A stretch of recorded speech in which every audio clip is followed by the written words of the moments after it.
This is John Pinelli, financial representative, talking to you today about, is whole life insurance a good value? So is whole life insurance a good value? Well, depending upon who you talk to, people have a lot of different opinions about whole life insurance.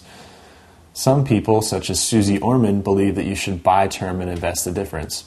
Well, okay, this is nice, but this will only provide you a coverage for a short period of time, and whole life insurance should not be viewed as an investment anyways. It is more of an estate planning tool and a means for passing on money to your family in a tax-free way that's available immediately upon death and can provide a significant portion of money to your children fairly easily.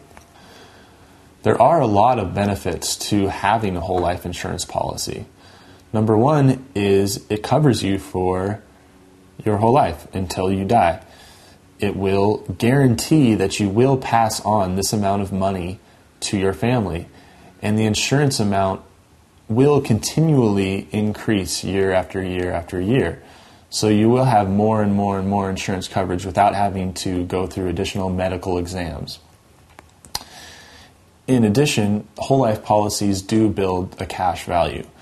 Now, the purpose of a whole life policy is not to have an investment where you're building all this cash value and it's a great investment and you can take this money out and all of a sudden you've earned a ton of money.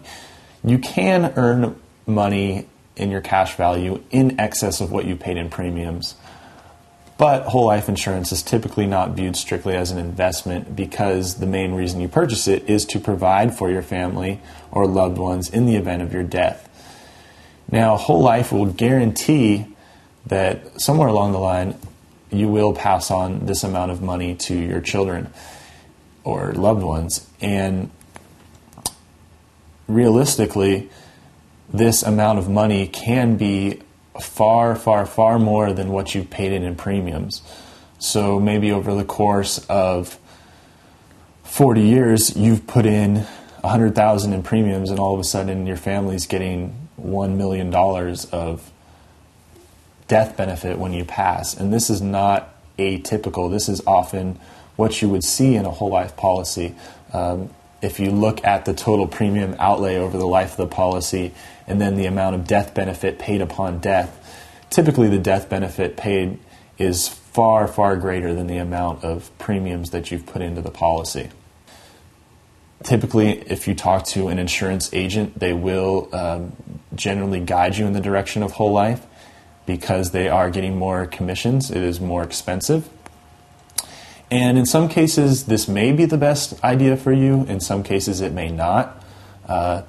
If you're young, starting out, and don't have a lot of money, oftentimes just getting the most amount of coverage that you have for your family is more important than having that coverage for your entire life. And with term policies, you can always convert the policy to a whole life policy as long as you do so within the certain number of years defined by the policy. So you are able to convert that if you choose to do so. And it will provide you with a great deal of coverage if you were to need it.